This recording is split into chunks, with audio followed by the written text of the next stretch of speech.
Hey everyone, and welcome back to the iGaming experience. I'm Sam Bhatti, your host, here in the Zebra Studios in beautiful Podgorica, Montenegro.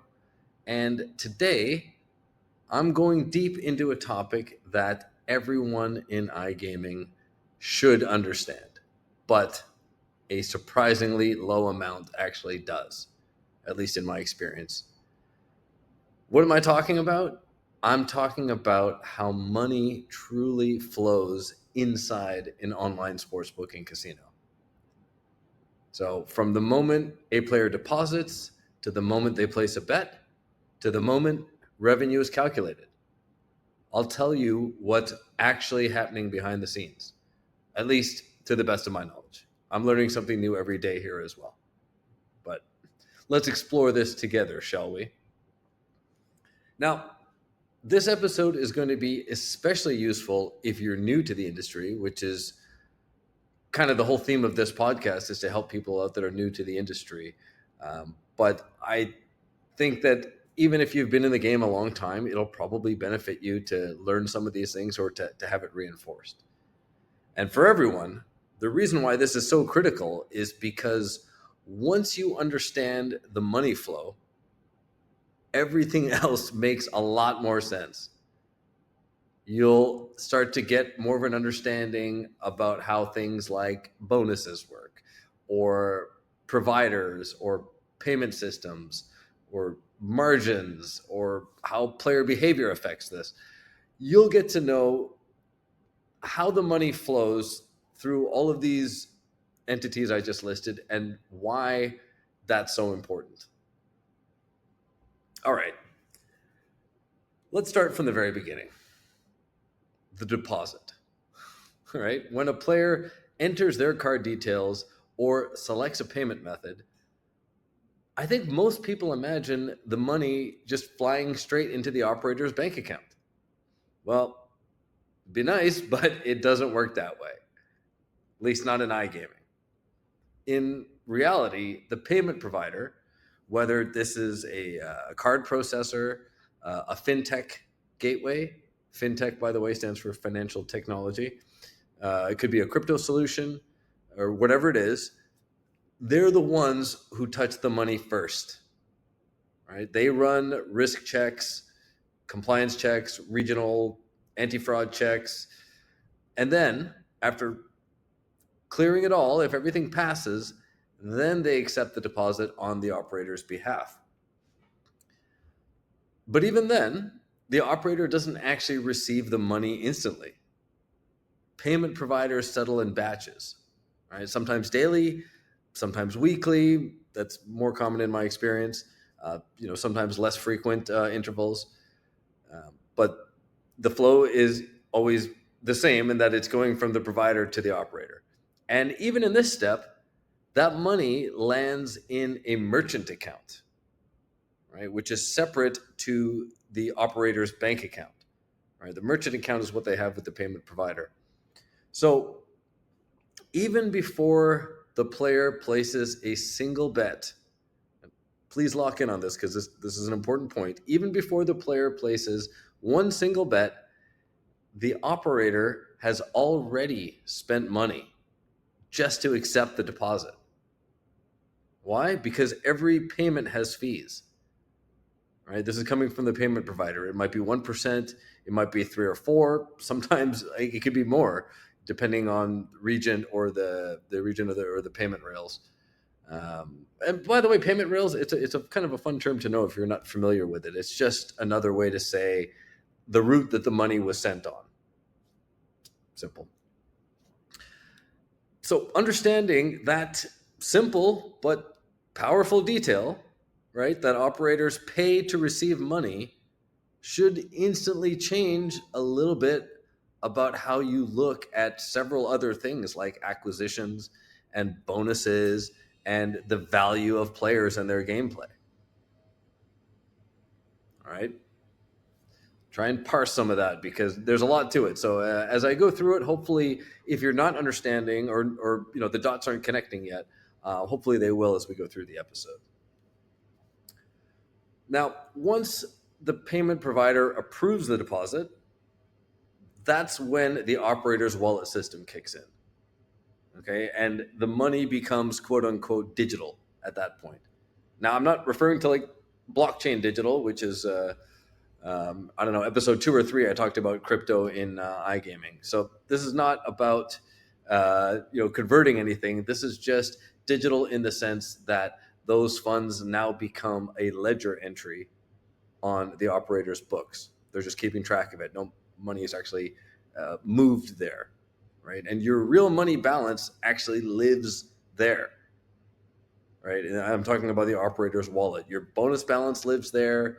Wagering requirements are stipulated there. Locked funds, pending withdrawals, all of it sits inside the wallet. And in fact, I realized I just used a term that maybe not everyone is familiar with: wagering requirements.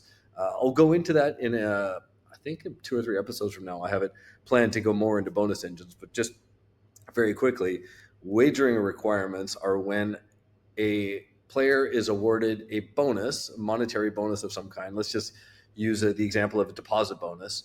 And so say it's a 100% match on a €100 deposit. So I deposit 100, the operator gives me 100 in bonus money, but I have to look at what the wagering requirement is. And in many cases, it's 30 to 50 to, sometimes a ridiculous amount of times that this money has to be wagered. But really what it means is if you get a wagering requirement of 30 times, what that means is you have to wager that money 30 times over. So it'd be, in this case, 30 times 100. So you would essentially have to place 3,000 euros worth of bets to get that $100. Yeah, I know. If you it's funny, right? If you didn't know that, then that's part of the game as well. So 2 or 3 episodes from now, I'll get a little bit more into that. But I digress as usual. I love me a good digression. All right, so back to it. Here's something most people also don't realize is when it comes to bonus money, right? The bonus money and real money are completely separate under the hood. Right? They're not just separate for the player, they're separate for the operator as well in the way that this is handled. So they follow different rules. Most importantly, for example, real money can be withdrawn. It can be taken off the operator's site and into the user's account. Bonus money can't. That just lives on the operator's site until it's actualized into real money. Real money, key distinction here, that hits the operator's books. They're accounting for that as money that they have or don't have. Bonus money is a controlled liability, right? So this is something that they could wind up owing in the future. So when you click spin on a slot or place a bet on a match, the system decides which balance to use first, real money or bonus money. Some operators are bonus first, some are real money first. Some have hybrid logic. Some let the players choose outright. Do you want to use bonus funds here or your real funds here? And this tiny detail, right, the order of wallet deduction, completely changes how bonuses perform, which in turn impacts how satisfied players feel. And the thing that we, as people that work in the industry, are most concerned about is how profitable the operator is. All right. Now, the player has deposited, the wallet is funded, and now they're actually playing. Let's talk about what happens when they place a bet. If you're imagining money shooting into a slot provider's hands every time a player spins, that's not how it works. The provider doesn't take the €1 stake or the $5 stake or whatever the player bets. In fact, providers, right? So this is the game providers or the sportsbook providers never touch the stake at all. So here's what really happens. The operator sends the bet amount and some metadata to the game provider to give them the full context. The provider runs the math on their side using their RNG, which you might remember from last episode, stands for random number generator. And using that to get the result, they will send the result back, whether that's a win or a loss, and the amount that should be credited or debited. Then the operator updates the player's balance in the wallet. So now we're back to the operator wallet. The money never leaves the operator's environment during the bet. Right? The operator is the one paying players out, not the provider. This is the key point. This is what I'm trying to get to here. Now, sportsbook is similar, but just with some timing differences. So you place a bet, the sportsbook locks the potential payout. When the event finishes, the system settles your bet. Right? So this is one of the services that you get when you're paying for an odds feed is settlement of the bets, finding out what the results were. And again, in this case, the operator pays the player directly. So take a note of this point right here because this will cover a lot of it. The operator is always the one on the hook. They're the bank, they're the cashier, they're the risk manager. Okay? Always coming from their side when the funds are leaving the account. Now, this brings us to a very big question. Probably the biggest. How do operators actually earn revenue? Right? We understand that they've got the wallet and they're in control of the funds once they're cleared, but what do they get to keep? So in casinos, it's the house edge. Right? You've probably heard that term before. However, it's often misunderstood, right? A lot of newcomers or people just not that familiar with casinos, online or not, they think that a 5% house edge means that the operator is either, maybe they're taking 5% from every bet, right? That's not what it means. What it means is that over millions of spins, over long periods of time, the math is tilted in favor of the operator by a measure of approximately 5% in the example I was just giving. On any single spin, right, the player can win or lose. They can hit a massive jackpot. The 5% doesn't really come into play there, but over time, the numbers settle into the math model. And that's why you'll hear stuff like, you'll never be able to beat the house, right? You can't beat the house. Well, not totally true. You can beat them in a short amount of time. But if we're going with, staying in the game for extended periods, eventually that's going to come back to the house. In sports books, the operator makes money from margin, which is very similar to house edge, but there's a slight difference here. The difference is there are true odds, and then there are the actual odds offered by the sports book or the operator. So if a match is truly 50-50, right, I'm talking in decimals here, you would be getting odds of 2.0. But the operator, let's say, decides to add a little bit of margin on there, and they're offering these up at 1.83, right? Small amount, but that margin adds up across hundreds of thousands of bets. And if you're working on retention and keeping these players coming back, then that's going to add up to a significant amount of money over time. Cool? Okay. But here's where things actually get more interesting, right? We're talking about revenue, and revenue isn't just bets minus wins. Operators have a lot of other things to subtract, right? They have bonus costs. They have provider fees. They have the payment fees we talked about earlier. They have chargebacks. They have fraud losses. There's operational costs. There's just the regular business overhead. And there's the big beast, which is marketing. And then on top of that, I guess maybe it's added into marketing, is the acquisition costs, which, spoiler alert, I will be talking about in the next episode. Very important topic in the industry, but I'm not going to digress into that right now. So even though the industry is profitable, it's much more sensitive than people think. All right, the line between success and failure is actually pretty thin. Right, a bad bonus system, a weak risk management team, a ton of chargebacks in a month, that can destroy a company's profit very quickly. So we'll talk a little bit more about that later in the episode about how maybe that could be prevented. But now I want to talk a little bit about the game providers, because I think that their business model is one of the most misunderstood models in the whole of iGaming, really. Providers do not get paid per spin. They don't get a cut of every bet. They don't take the stake. What they take is a share, and this is in 99% of cases. There's some exceptions, but what they take is a share of the gross gaming revenue, better known as the GGR.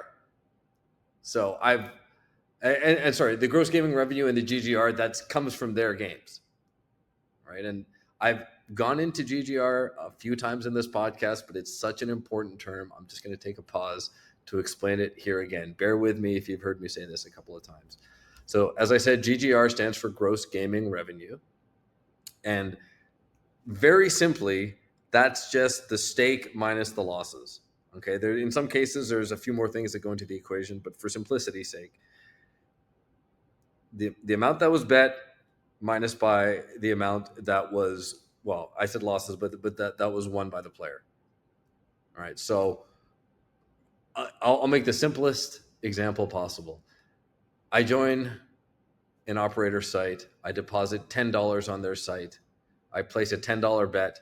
I lose that $10 bet. The GGR on me as a player is now $10 for that operator. Simple, right? All right, so wrap your head around that. Now, if on the provider side, if their games generate 100,000 euros in GGR for the operator, and fairly standard deal is they would be getting a 15% revenue share, sometimes more, sometimes a lot less.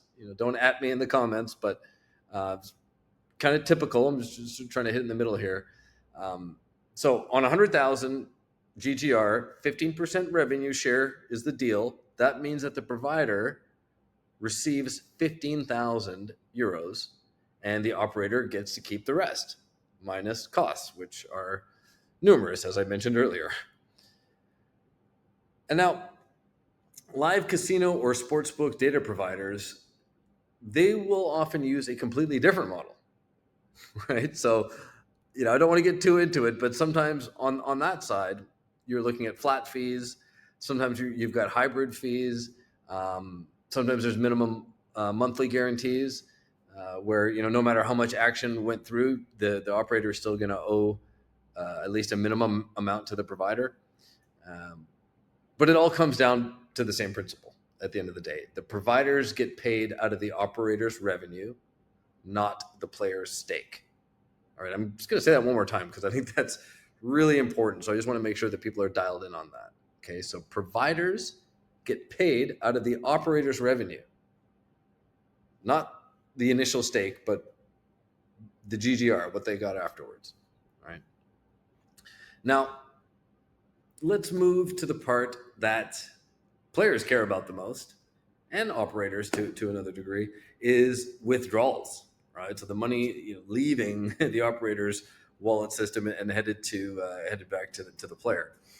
Now, let me dispel one thing, I guess, for newcomers, or I would imagine maybe this isn't even something people have thought about, but just something to blanket state here is withdrawals are not always instant, right? In today's day and age, we're used to e-commerce, instant transactions, instant banking in many parts of the world.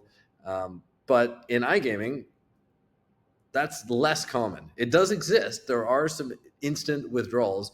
And to be honest, it's trending towards that becoming more and more of a must-have than a nice-to-have that it has been, this whole time. However, there are reasons why the operator wants to take a little bit of time sometimes. When a player requests a withdrawal, the operator performs a series of checks behind the scenes, similar to what I was talking about before with the payment provider. So they're doing anti-money laundering checks and fraud checks and KYC checks and looking for bonus abuse and other type of syndicate activity. And once they've cleared all that, then the signal is given to the payment provider to process the payout, which again has its own steps and its own fees and and their own time delays depending on the payment provider. So withdrawals are actually, I would say, one of the most sensitive parts of the entire system. Right? If they're slow, then you get players complain, or maybe not even want to be on your site to begin with. If they're too fast, right, there's no proper checks, then a lot of these sharp punters, by the way, sharp and punters is a way to say expert bettors, I guess. They're going to come in and take advantage. They're going to find some weaknesses in your system and figure out ways to extract some money from you that they're not entitled to. So there's a balance here, and operators are constantly trying to find it. Right? They're increasing friction on the withdrawal process for their own safety, but then they have to weigh in how much of that friction is going to bite into the trust that they're trying to build. Because I don't think I have to explain to most people, nobody likes to be unsure about where their money is. When you've asked it to be sent, you want to know exactly when it's getting there and make sure that it's in process. And so one of the ways that operators get around that, actually, or at least mitigate some of the complaints from the customers, is to communicate, to send emails, to send confirmation pop-ups, to make sure they know that their money and their request is being honored. All right, so once you add everything up, the deposits, the bets, the wins, the bonuses, the provider fees and payment fees and losses to fraud and whatnot, the marketing costs, you finally get to the operator's actual profit. Right? This is where a lot of people outside of the industry get things very wrong. Right? And this is from my own experience, just talking with people that are asking me questions about what I do. And they hear, if you're in business, they hear that iGaming is very high margin, and they're right. It certainly can be, especially over the last 5 to 7 years. The market is, the industry has absolutely gone gangbusters, and shooting up by single and double digit percentage points every year as far as overall market cap. But it's not a guaranteed profitable business, right? It only works out if everything is managed intelligently, right? A poorly run operator can lose money very quickly, right? As you saw with all those different steps that come with getting the money and then having to send it out. Any poorly aligned processes there can wind up costing you a lot. And when you're doing tens of thousands of transactions, that really does add up, right? But on the flip side, a well-run operator, right, one that understands risk and understands bonuses and optimizes the providers that they're offering to the players, not only the content, but getting great deals directly with, so that 15% I mentioned before, that's negotiable, depending on who you are and what type of business you're going to bring to the provider, that number can go up or down. So these are key points, but the biggest key point is focusing on the retention as well. So if you have an operator that does all those things, right, optimizing the providers and managing the payments in a clear manner that's as fast as possible, and really works on retaining their players, they can thrive. They can do absolutely fantastically. As I'm sure many of you can think of several new companies that have popped up. There's a new IT company every 3 or 4 months that is just crushing it, and everyone is trying to follow their lead. All right, and I think that's the full journey of money inside the iGaming ecosystem from a very high level. Right, this is not detailed. In fact, it goes much deeper than what I've shared in this episode. Right, it's not just deposits and bets. It's really a very complex dance between payment providers and wallet systems and game providers and the risk teams and CFOs and bonus structures. But once you understand this flow, the entire industry becomes much easier to navigate. Right? You can map this stuff out in your brain a lot simpler once you follow the money. Right? In fact, that's what I should have just called this episode. Follow the money and you will understand. All right? You'll understand why certain features matter.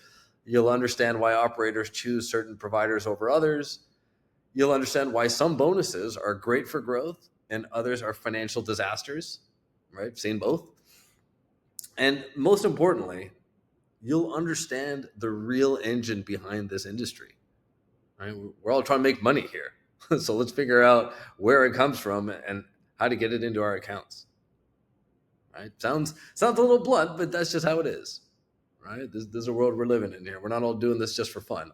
But I will say, the reason I'm in iGaming, I'm in tech. I could be in a lot of different branches of technology, but this is fun. If you get into it, if you play the game, you can have a really good time in the iGaming industry. So continue to wrap your head around it. Major credit, major props to anyone that's still listening all the way to the end of this episode. I already give people credit just for finding this podcast, because it's important to note I do not market this at all. And that's for two main reasons, which I've said before. One is laziness, and really the most purest reason is I want this to just be for the curious, right? This is a way for people to level up, and that doesn't necessarily need to be just laid out there for everyone. I want the people that really want to level up to come and find this, because this is one step for you in how you get to that place. So that being said, thanks for listening to the iGaming Experience. Please share this with a friend or colleague that you think may benefit from it. It's on YouTube and Spotify and all the places that you would think you might find a podcast like this. I'm Sam Bhatti, here in the Zebra Studios in Podgorica, Montenegro, and I will see you in the next episode. Cheers.